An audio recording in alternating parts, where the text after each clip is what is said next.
A paz do Senhor, para você que está ouvindo esse áudio nesse momento, quero compartilhar com você nesse dia uma passagem, uma porção da Palavra de Deus que encontra-se em Salmos, número 139, e nós leremos alguns versículos alternados.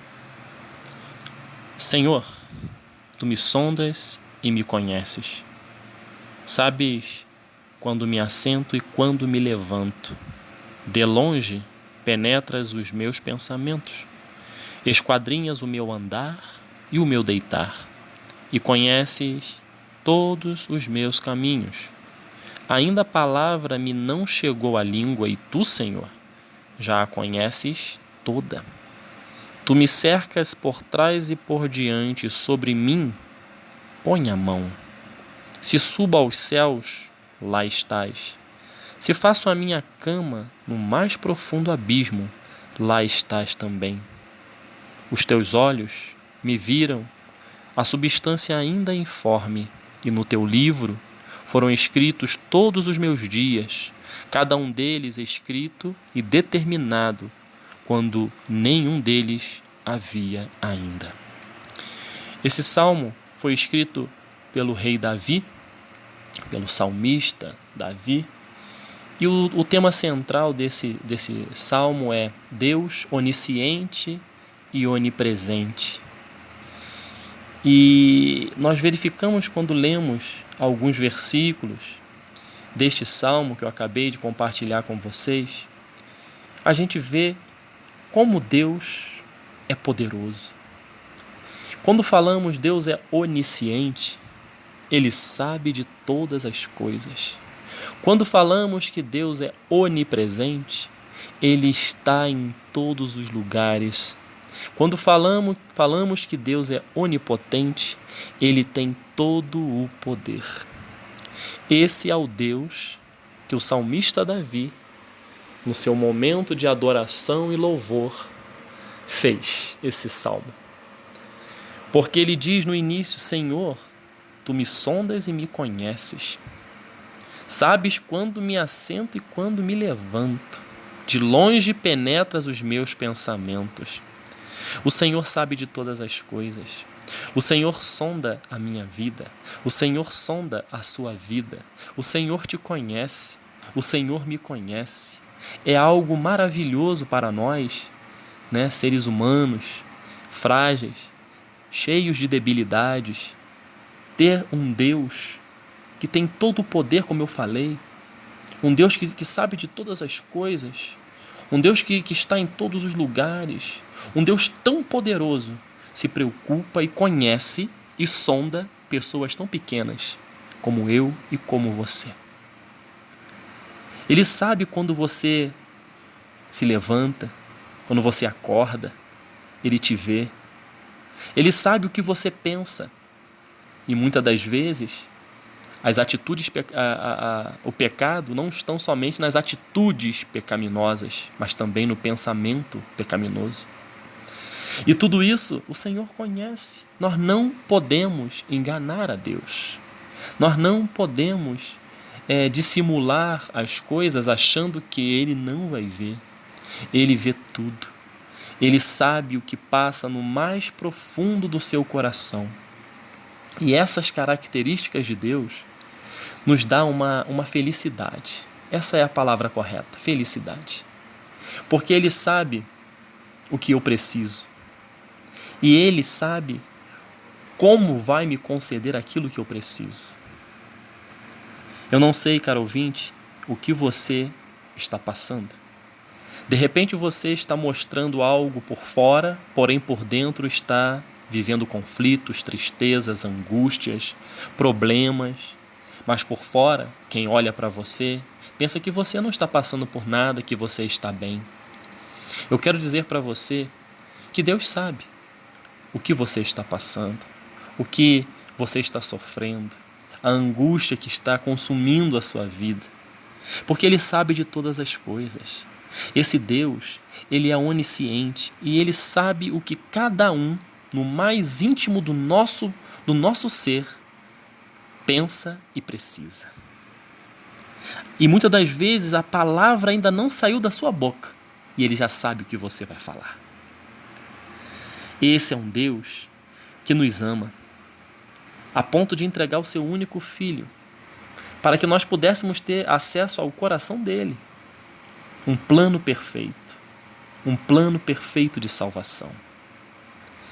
E aqui no verso 16 que eu li, que eu acho tremendo, é que os teus olhos me viram a substância ainda informe, ou seja, ainda no ventre da minha mãe, no ventre da sua mãe, Deus já te conhecia. Já era vida que estava sendo gerada lá, o embrião, Deus. Por isso que fala a substância ainda informe. Deus já te conhecia, Deus já me conhecia, Deus já tinha um propósito definido para nós. É algo assim, irmãos, caros ouvintes, que nos constrange. Acho que essa é uma palavra que eu poderia separar para dizer isso. Nos constrange. Um Deus tão poderoso, um Deus tão misericordioso, um Deus tão grande se preocupa comigo desde a substância que eu informe. Eu ainda era uma substância informe e ali ele já se preocupava comigo. Ali ele já tinha definido os projetos dele para a minha vida. Ali já tinha definido as situações que ele iria me oportunizar para crescer nesta vida. Ali ele já via que em potencial eu teria uma família abençoada, em potencial você teria um emprego abençoado, enfim. O Senhor investiu na minha vida, investiu na sua vida desde a concepção. Por isso que eu digo, você tem um valor, mas um valor muito grande. É um valor, assim para Deus, é que é algo que não tem preço. É a tua vida. Ele te ama, Ele me ama, Ele quer nos abençoar, Ele quer fazer prosperar os nossos caminhos. E o amor dEle por nós foi e é tão grande que Ele entregou num plano perfeito o seu único Filho, que muitos, infelizmente, acham que Ele está morto, mas Ele está vivo e Ele está à direita de Deus intercedendo por você, por mim. Na nossa caminhada a gente erra, na nossa caminhada a gente opta por caminhos que não são corretos, não damos ouvidos ao que o Espírito Santo nos fala, falta intimidade nossa com Deus para buscar entender o que Ele está falando, enfim. Ele mandou Jesus Cristo, seu Filho, para morrer por nós e hoje Ele tem uma função à destra de Deus, ou seja, à direita de Deus, ao lado de Deus, que é interceder por mim e por você. Quando você erra, Jesus Cristo está pronto para apresentar a Deus as justificativas, que a justificativa do seu erro é Ele. Ele morreu na cruz pelos seus pecados. E quando você se arrepende de coração e busca através de Jesus, me perdoa, Senhor. Me perdoa, Jesus. Pequei, errei. Ele vai fazer, Senhor, ele pecou, ele errou, mas ele vai continuar, porque ele pediu genuinamente perdão e se arrependeu. E Jesus vai falar, filho, prossiga no caminho, prossiga na sua missão, prossiga nessa caminhada, eu estou contigo, eu te levanto. E para você que está vivendo uma vida de conflito, eu acredito em Deus, eu tenho Jesus Cristo, mas eu estou passando por momentos difíceis na minha vida. Creia que o Espírito Santo pode trabalhar no mais profundo do seu coração. Se você está passando por alguma enfermidade, seja a enfermidade da alma, seja a enfermidade física, eu creio que em nome de Jesus Ele pode e vai te curar. Não pense que você é a pior pessoa deste mundo. Não pense assim. Existe alguém que quer que você pense assim. Existe alguém que quer que você tire a sua própria vida.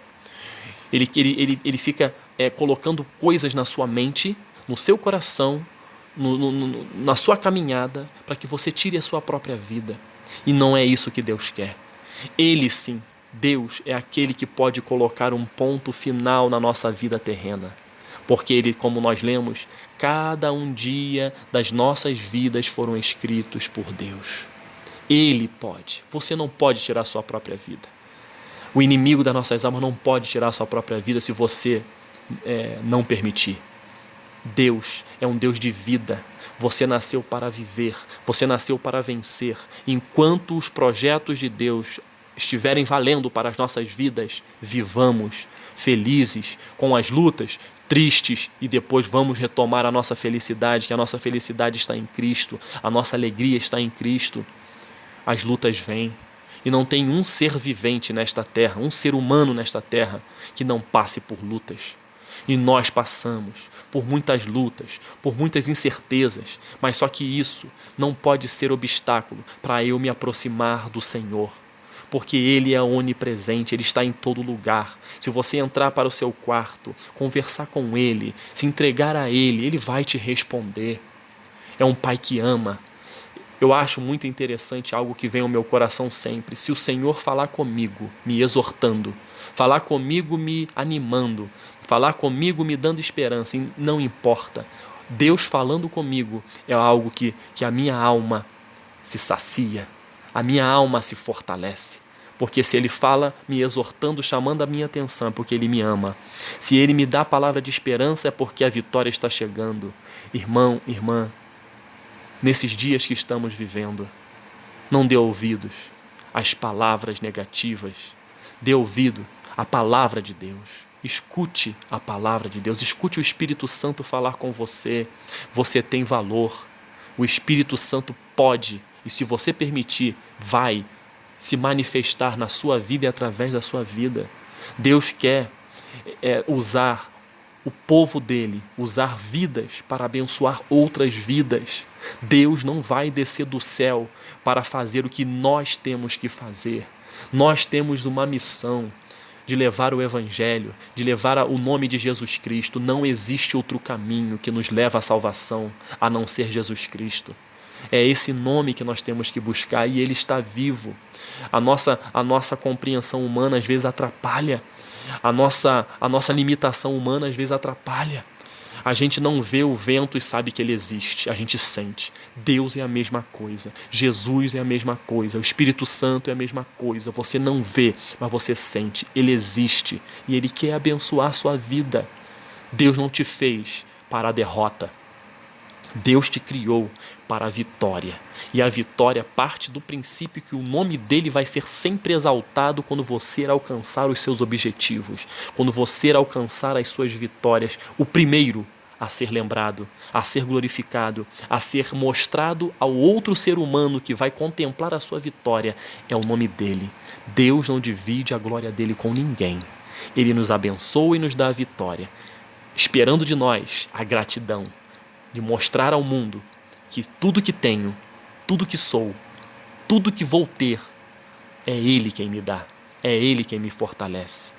E Ele vai usar a sua vida, a minha vida, para abençoar outras vidas. É algo que as pessoas dizem nos nossos dias, círculo virtuoso. No Senhor, na presença de Deus, sempre haverá bênção sobre bênção, um abençoando o outro, com palavras, com sustento, com mantimento, com um coração aberto para ouvir. Que Deus possa abençoar nossas vidas neste dia. Ele está em todo lugar, Ele tem todo o poder e Ele sabe de todas as coisas. Fala com Ele, Ele vai te escutar e vai te responder. Que Deus nos abençoe, em nome de Jesus. Amém.